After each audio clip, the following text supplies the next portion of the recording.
In 1948, a book was published that sparked the sexual revolution. Unnoticed within it were the details of the sexual abuse of several hundred children.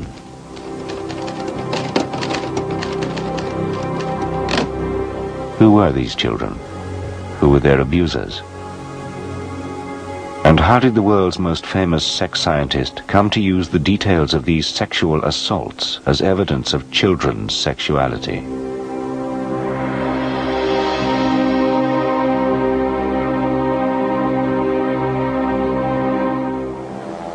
Professor Alfred Kinsey was the father of the sexual revolution. From 1948 to 1956, he traveled the world, advising governments how to modernize antiquated sex laws. From Britain, where he advised the Wolfenden Committee on Homosexuality, to Europe and America, his advice was key to updating sexual attitudes. In 1948, Kinsey published the first scientific study of what people do in bed. Sexual behavior in the human male took the world by storm.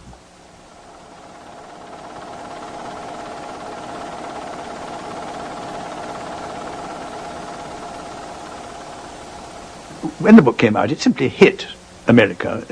It was compared to the atom bomb. People were rushing out to buy it.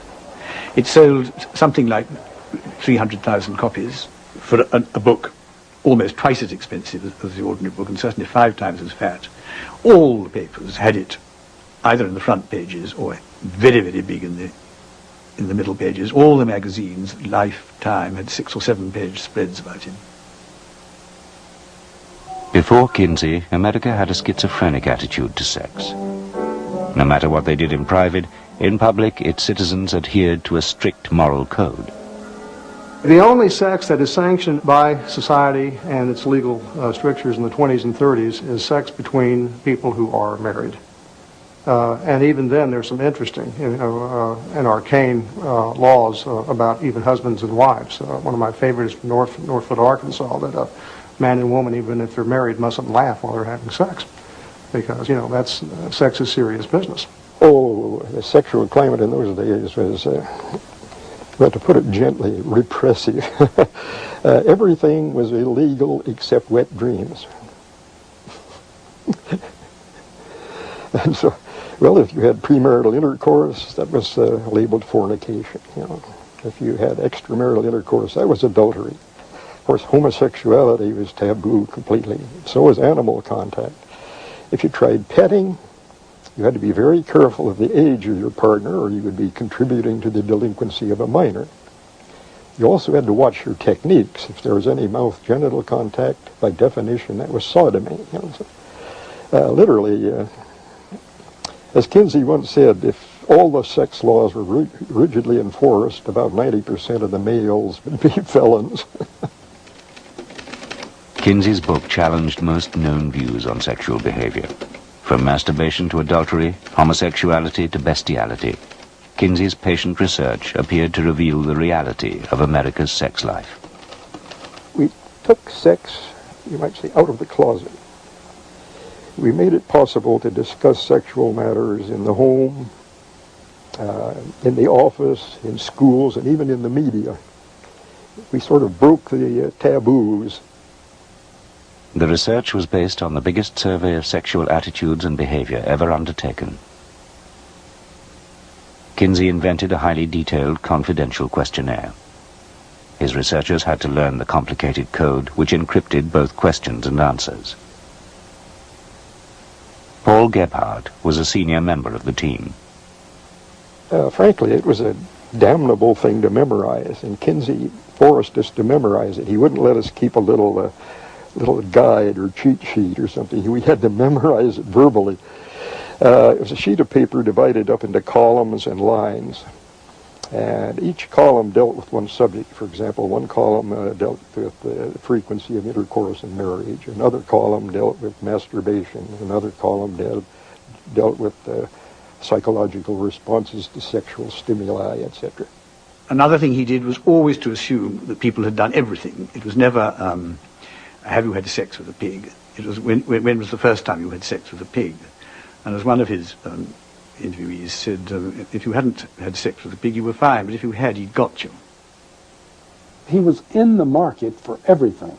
His interview system was so flexible that if you happened to surprise him with something, turned out that you were a hair fetishist or something like that, he would stop and go off on that tangent and explore it to the nth degree. But there was a dark side to the research. One chapter in the book dealt with the previously unresearched subject of child sexuality. It's little known that to get this information, Kinsey cultivated relationships with habitual child molesters. These paedophiles would provide him with accounts of their abuse of children and with their own interpretations of children's sexual development. At the beginning of his research, Kinsey saw pedophilia as really beyond the pale.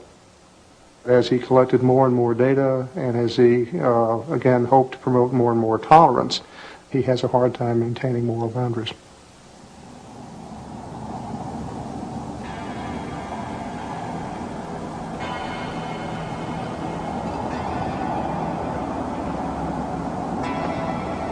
In June 1944, Alfred Kinsey left Indiana on an 1,800-mile trek across the southwestern United States. He was going to a clandestine meeting with a man who was to become his prime source of information about child sexuality.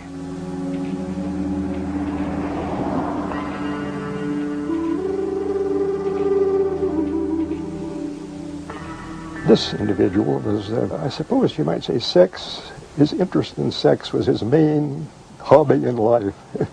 Anything was a sexual object for him.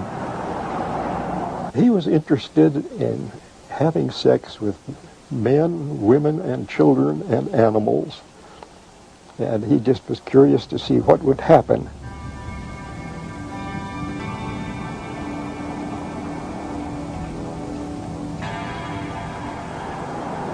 His first sexual contact was overt intercourse with his grandmother. He had looked up his family tree. There were 30, I forget how many, 33 or 38 members. He had had almost all of them. He had had intercourse with hundreds upon hundreds of males and females of every conceivable age. My memory is that it exceeded 600 for both boys and girls, and we haven't yet got to maturity.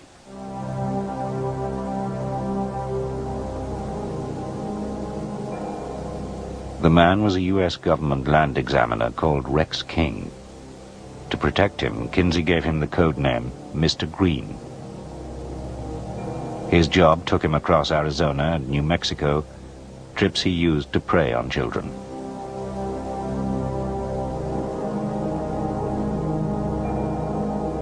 He molested at least 800 boys and girls, recording the details in explicit handwritten diaries.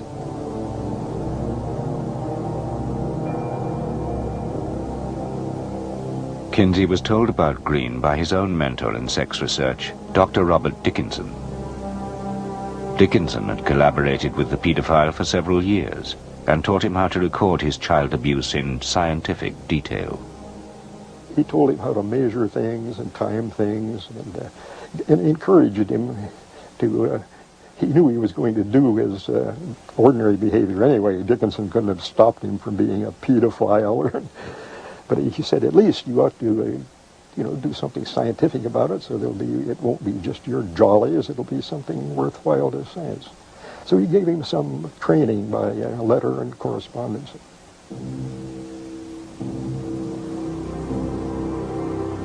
Experimented with baby. Penis 1.7 inches by 3 inches. Stiff immediately. Throbs in 3.5 minutes. Green's diaries were a highly incriminating record of 20 years of sexual abuse. But Kinsey was tantalized by the prospect of so much unique data.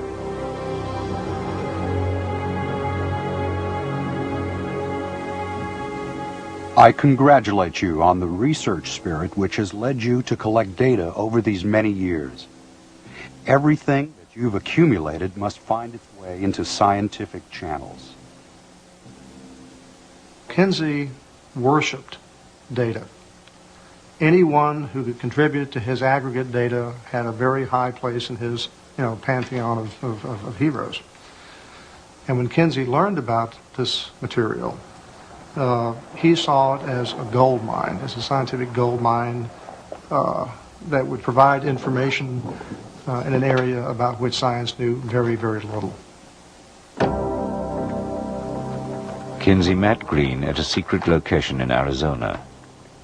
Because of the illegal nature of their contents, Green had buried many of his diaries in the desert. Kinsey persuaded him to retrieve them and pass them on to him.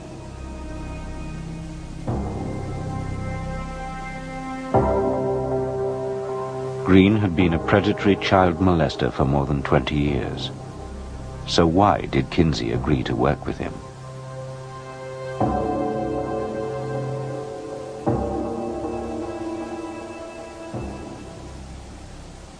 Clarence Tripp was one of Kinsey's closest associates. Even today, he defends Kinsey's involvement with the pedophile. Green was actually extremely conservative in all kinds of ways, and we know that for sure, because he had, you can get into trouble in a flash if you have any kind of, even tickling, any kind of sexual contact whatsoever. With a child, because all you need is one whimper out of the child. You don't even need a formal charge to put you in the jailhouse. Well, here's this man with hundreds of contacts. There was never a charge against him. He was never arrested for anything. All the children thought he was wonderful. All the mothers thought he was wonderful.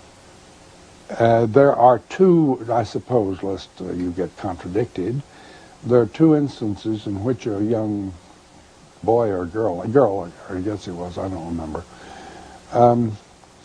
didn't complain. They agreed to the sexual contact, but then they found it very painful and yelled out when it actually took place. This was because they were very young and had small genitalia, and Green was a grown man with enormous genitalia, and there was a fit problem.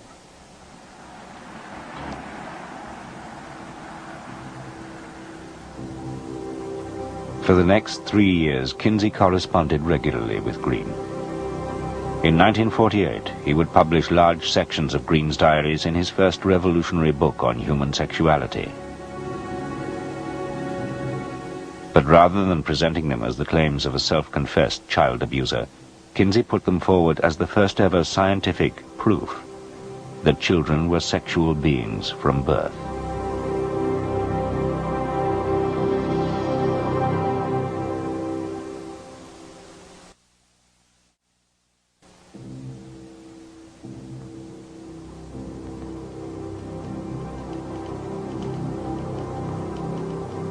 When, in 1948, Alfred Kinsey's Sexual Behavior in the Human Male became an instant bestseller, no one seemed to notice the contents of Chapter 5. In it, Kinsey reproduced sections of the pedophile diaries he had received from Mr. Green. First, and with no independent corroboration, he published verbatim Green's detailed descriptions of what the pedophile claimed were orgasms experienced by the hundreds of children he had abused. Extreme tension with violent convulsion, often involving the sudden heaving and jerking of the whole body, groaning, sobbing, or more violent cries, sometimes with an abundance of tears, especially among younger children. If you read those words, what he's talking about is kids who are screaming, kids who are protesting in every way they can the fact that their bodies, that their persons are being violated. The individual in question, I think, harmed in serious ways a large number of young people. Green had also carried out what he claimed were scientific experiments to determine the age at which boys were first capable of orgasms. For the experiment, he masturbated 317 infants and children from 2 months to 15 years old, recording which ones achieved what he interpreted as orgasms. Kinsey reproduced this as Table 31. In Table 32, he laid out the time it had taken Green to bring each of these children to these so-called orgasms. Green also claimed that his experiments proved that, given sufficient adult stimulation, some of the boys were capable of multiple orgasms. Again, with no way of checking the claims, Kinsey simply reproduced them as scientific fact. Finally, in Table 34, Kinsey set out Green's notes on the time it had taken him to masturbate the children to multiple orgasms. The average interval between the first and second climaxes ranged from less than 10 seconds to 30 minutes or more. Even the youngest males, as young as 5 months in age, are capable of such repeated reactions. The table suggested that some children, including a 4-year-old boy, had been masturbated over a 24-hour period. In his book, and based primarily on Green's information, Kinsey claimed that children could, with the assistance of an experienced adult, enjoy sexual activity from the moment they were born. It was a revolutionary claim that overturned all previous scientific knowledge about the development of child sexuality. But the claim and the experiments that lay behind it have alarmed Kinsey's critics, particularly those who campaign for a return to traditional values. We have a whole chapter here in which children have been tortured for this so-called scientific data. And this is the calculations of those abuse data into tables to promote this as scientific to the world. An assessment of these data suggests that at minimum 317, at maximum 1,200 and some boys were being sexually raped around the clock using stopwatches.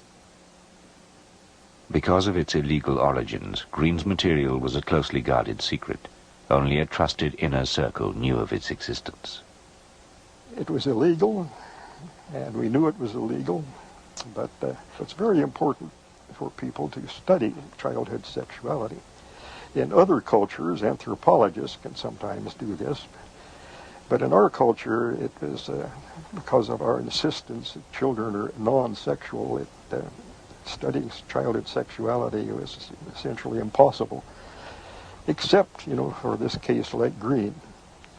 And so he contributed a fair amount to our knowledge of, and when I say our knowledge, I mean medicine's knowledge of sexuality in children. But some of Kinsey's team questioned both the morality and the scientific validity of using the material. Well, when I saw the table on time to orgasm when infants are stimulated, carried out to the fraction of a second, I thought it was an absurd page in science.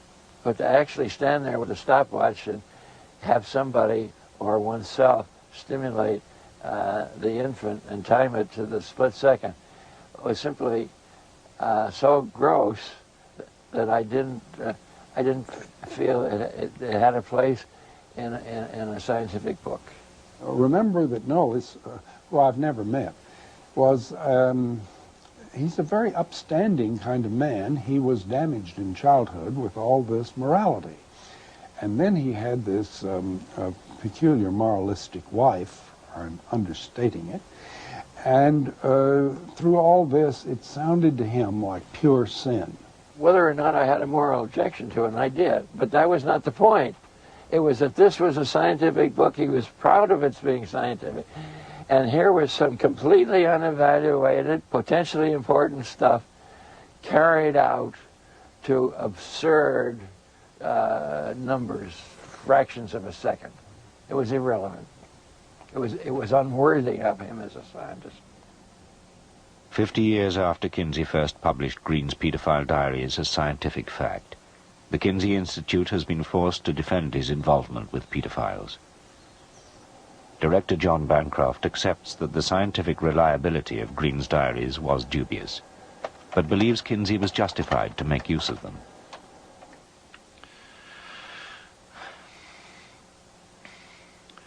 Kinsey made it clear in his writings that he saw his task as finding out as much information about sexual behavior as he could, and he sought information from wherever he could find it. He also made it very clear that he did not see it as his role as a scientist to make moral judgments. I think that Alfred Kinsey used this individual's data and shaped a chapter drawing upon it, really disgraced his discussion and elevated to the realm of scientific information, what should have been dismissed as unreliable, self-serving data provided by a predatory pedophile. How did Alfred Kinsey, a respected scientist and devoted father, become so involved with a man like Green? The answer may lie in a personal war he was fighting, a war against all moral and legal restrictions on sex, a war that had its roots in his own childhood in the slums of Hoboken, New York.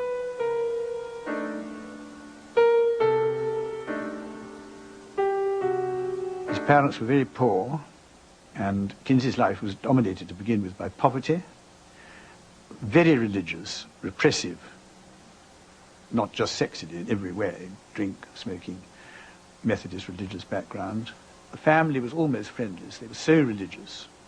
There are examples of him praying to be allowed to stop masturbating. He remained religious until into his 20s. He then lost his religion, and he turned with fury on religion. He thought it was hypocritical. The repression, the frustration, sexual frustration he experienced as a result of his father's strictures, that anger remained with him all his life. Kinsey's close colleagues believed that this anger fueled his research. To carry out the research, Kinsey believed his key staff needed personal experience of a wide variety of sexual behavior. To ensure this, he encouraged them to have sex with each other. One night, Kinsey said, "Why don't you come down to my room?" So I went down, and I immediately felt some tension in the air, which was quite different from anything I had experienced with him before. And it suddenly occurred to me that Kinsey was preparing to offer me the opportunity to have some homosexual experience. And I said, "I don't think I want to participate in this, and please excuse me," and I walked out the door. But Kinsey's interest was not solely scientific. He had discovered that he was increasingly sexually attracted to men and had begun to live a double life. In public, he appeared to be a happily married, respectable academic. In private, he sought out homosexual encounters. But these were illegal, and he was forced to keep them secret. On the one hand, he had a wife, he had children, he had a career as a respected college professor. On the other hand, he had sexual needs and desires that could not be met within the confines of middle-class morality. That made him, of necessity, cultivate two kind of parallel existences. The one the world saw, the one that was private, sovereign, and known only to himself. So when he builds a staff in which there is some wife swapping, when he builds a staff in which there are some gay contacts, he's doing it, I think, out of needs that are both professional and private.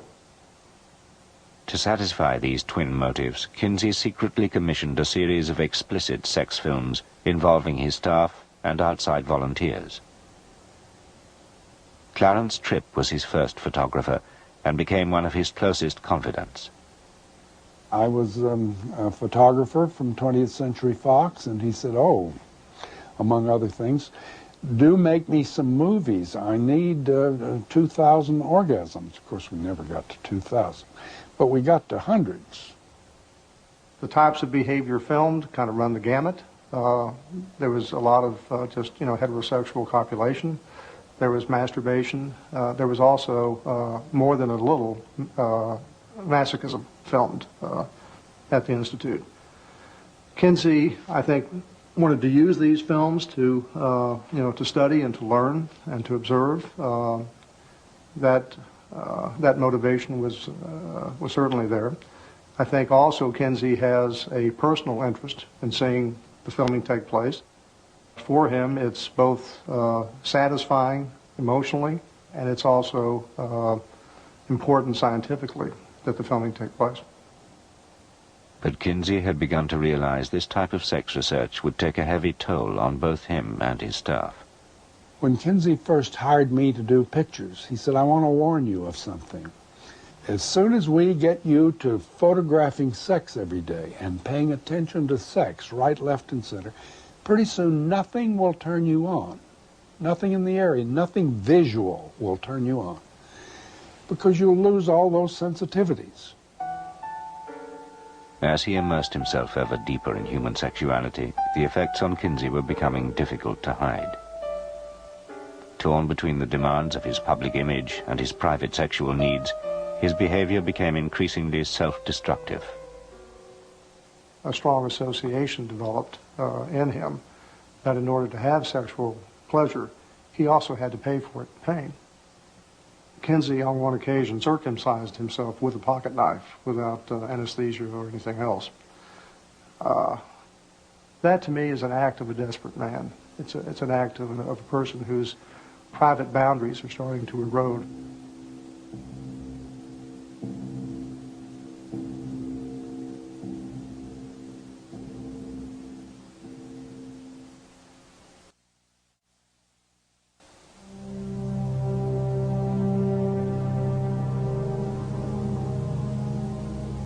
In 1947, Kinsey sent the final proofs of his chapter on child sexuality for approval by the paedophile he codenamed Mr. Green.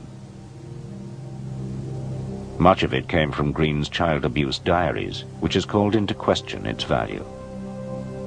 The fact that it's only one person in itself weakens its scientific value, but doesn't remove it. We've known of a few people of this kind who have kept detailed recordings of their sexual exploits over a long period of time. To some extent, they may feel that they're justifying their sexual behavior in the process of documenting it. And I think one has to be rather cautious about accepting their information just at face value. Kinsey's critics say that whether or not the material was scientific, he should have reported Green to the police. But the Kinsey Institute rejects this. It's inconceivable that one could do research in that way, give people guarantees of confidentiality, and then when they've given you the information say, well, I'm afraid I'm going to have to report you to the police. That would be immorality in my book of the highest order. Some of Kinsey's other defenders claim that Green had long ceased to be an active child abuser by the time he met Kinsey, and so there was no need to report him to the police. But the Kinsey Institute refuses to release Green's diaries, which could corroborate this. Only trusted Kinsey supporters are allowed access to them. By convincing them that I was not against Kinsey, but concerned to find out what he was really like, and as they got used to me and realized that I was honest and sincere, I did finally get into, I think, everything I could reasonably have expected.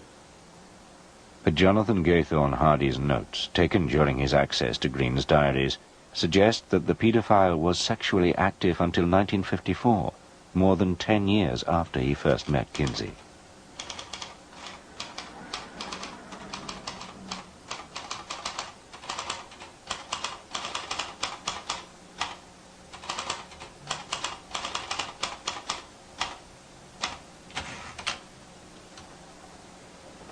What does the highlighted piece mean? Yes. Well, you see, he may have done, but the thing is, Kinsey didn't use that information. It's quite possible that Green went on, in fact, I'm sure he did, went on having sex with everybody until then. But that was long after Kinsey had got the journals. Kinsey's critics believe his involvement with Green was morally indefensible.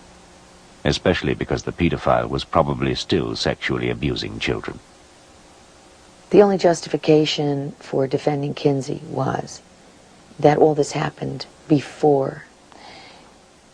If Green was sexually abusing children to 1954, Kinsey's last book came out in 1953.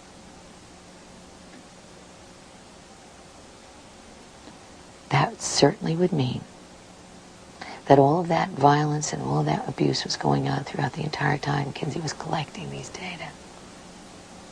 1 minute. Green was not the only paedophile providing information to Kinsey.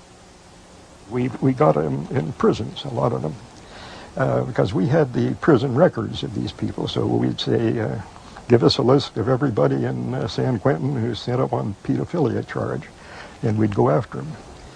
So we got a lot that way. Then there was also a pedophile organization in this country. They cooperated with us, and some of them who were not, of course, not incarcerated, they came and gave us information. Not all of the paedophile information arriving at the Kinsey Institute in Indiana came from within America. There was a man in Germany who was a pedophile, and he wrote Kinsey. And he was interested in information about pedophilia, and he offered his own case history. Of course, Kinsey couldn't go to Germany to get it, but he wrote him questions in a letter, and they carried on quite a correspondence.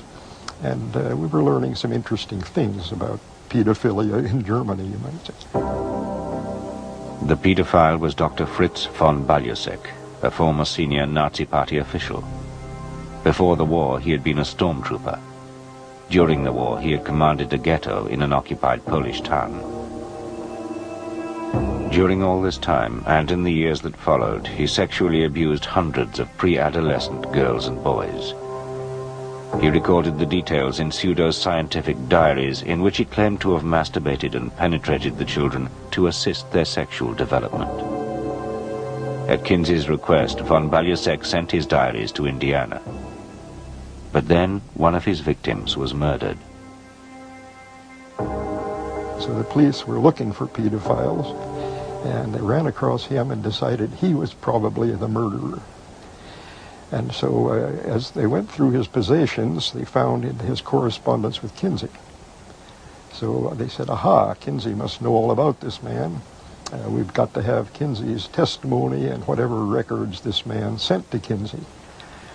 So they got Interpol, International Police on the thing. And they even involved the FBI and some other things. And they put an enormous amount of pressure on Kinsey to reveal this guy's, this stuff he sent. And he was also keeping a sexual diary, and they wanted his diary badly. And so Kinsey said, absolutely not. This is completely confidential, and you're not going to get it. We'll destroy it before we let you have it. Von Baljusek was never charged with murder, but he pleaded guilty to sexually abusing more than 30 children. At his trial, the judge criticized Kinsey for failing to report such an active pedophile to the police. It is a criticism the Kinsey Institute rejects. I think people have got to ask themselves the question, do they believe that research into sexuality should be done or should not be done? Particularly research into sexuality which might be, in some sense, illegal. But if the cost potentially is more children at risk of abuse, can that cost be justified? Consider the cost of remaining in ignorance. Unless we know about these behaviours, we'll be in a much worse position than if we have more information about them. That was Kinsey's view. John Bancroft is adamant that Kinsey never did more than accept reports from paedophiles on their sexual activity. Kinsey didn't ask anybody to carry out any particular form of sexual behaviour. He simply asked them to let him know of their experiences that they'd had. But at von Baljusek's trial, an exchange between the judge and the paedophile seemed to suggest otherwise. The judge said, I had the impression that you got to the children in order to impress Kinsey and to deliver him material. And von Baljusek replied, Kinsey himself asked me for that. If the judge's impression was correct, and if von Balusek was telling the truth, it would be evidence of Kinsey's involvement in ongoing child sexual abuse. It tells me that von Balusek, who was not a sex researcher, got his directions as to how to do the, quote, scientific part of the research from Dr. Kinsey, that he was directed. Over the years, people have used their contacts with Kinseys in a variety of ways, and it's not surprising that if someone's being charged with an offence, if they can bring Kinsey's name in, they will do, in the hope that it might mitigate their case. But Kinsey was not responsible for what that man was doing, nor did he encourage it. The key to resolving Kinsey's involvement with child sexual abuse is in von Balusek's diaries, but the Kinsey Institute refuses to release them. However, for more than 15 years, Kinsey appealed to people of all sexual orientations to send him information. In at least some of these appeals, he seemed prepared to give instructions on how to record their sexual activity. Persons who have kept calendars, or who are willing to begin keeping day-by-day calendars, showing the source and frequency of their sexual outlet, are urged to write to us for instructions. So many people responded that the Kinsey Institute has never been able to catalogue their material, and today has no idea who sent in which diaries. But the Institute says it has long been expecting to hear from someone claiming to be a victim of Kinsey's paedophile correspondence.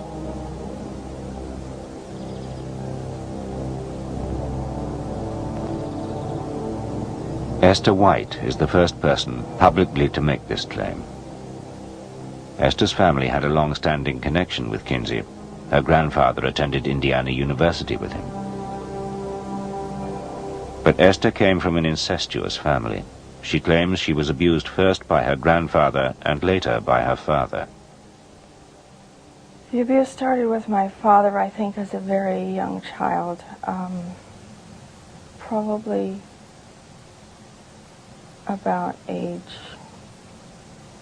7. My father started a loving, concerned, petting kind of an affection. And when the opportunity came along, he took the opportunity to turn that from affection into what he called affection and love, into a sexual relationship, intercourse, oral copulation, ugly things that I don't like to talk about. Based on what her father told her, Esther believes he was one of the pedophiles who provided information to Kinsey. My father actually did mail in some questionnaires, I believe, to the Kinsey Institute about the sexual abuse that he was doing on me. At the very peak of when all the abuse was going on, there was a paper in a brown envelope, and it was kind of halfway out of the envelope. It was a summer afternoon, and I don't know why I remember there was a warm breeze blowing through the bedroom window. The envelope had blown a little bit, and I went to put it back on the dresser, and I saw that there were questions there. And it was a whole series of questions with little boxes in front of them. And I read one of the sentences, and I didn't know one of the words. And so I asked my father, what is O-R-G-A-Z? Oh, he said, that's orgasm. And he continued to explain to me what an orgasm was. And then I realized why he was looking at his watch. because he was telling me to let him know when I felt an orgasm. And when he saw that I had seen this paper, he immediately said he had a deadline to meet and he had to send it away. So he put it in this envelope. I know nothing about this woman or her father or grandfather. I have no idea whether there's any basis of fact in what she's saying at all. Would it be possible for the Institute to examine its files and determine whether her father did send information to Kinsey? At this point, I can't say. We have a huge amount of information that people have sent to the Institute about their sexual experiences. Somewhere amongst that, there may be something relevant to this woman. But that material is uncatalogued, unordered, and I really have no idea how difficult it would be to check that out. Can you understand, though, why she would feel disturbed by the knowledge that that material may be residing here in the Institute? If the description is accurate, then I can see she could have some concern, yes. But she can also rest assured that the material will be treated with great confidentiality. And we will never reveal the identity of anybody involved to anyone else. But from what her father said about Kinsey, Esther fears the details of her abuse may have been used in his second book, Sexual Behavior in the Human Female. In a section dealing with sex between adults and children, Kinsey claimed to have evidence that children can enjoy abuse. The adult contacts are a source of pleasure to some children, and sometimes may arouse the child erotically and bring it to orgasm. It is difficult to understand why a child, except for its cultural conditioning, should be disturbed at having its genitalia touched.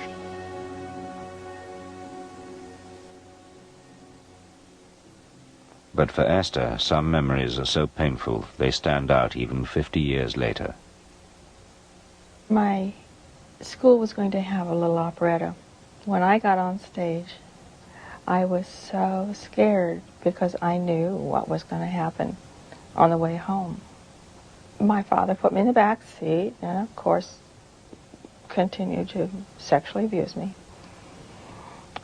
But I looked out the back window and there was a gorgeous, beautiful moon and stars. And it's very difficult to say it.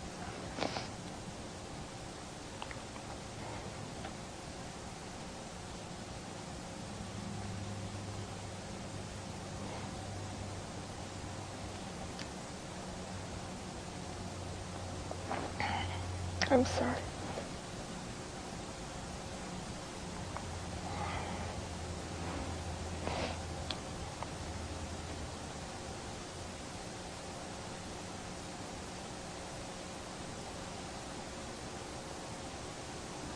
It was a very painful memory to remember. But I was crying so hard that the tears were running into my eye, out of my eyes and down into my ears. And I was crying and my sinuses were so filled up I couldn't breathe. And my ears were filling up with water. And I just had a fear, I'm going to die.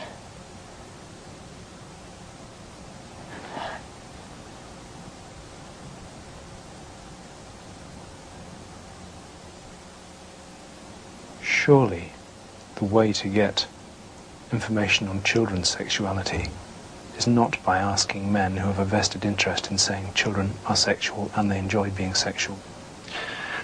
Nobody has said that the best way of getting information about childhood sexuality is by talking to paedophiles. Kinsey didn't say that. He simply reported some information of that kind because he thought it was worthy of consideration. Based on Kinsey's writings, he approved fully and wholly of adult-child sexual interactions, what he called play or interactions. Not only that, he recommended that adults could effectively aid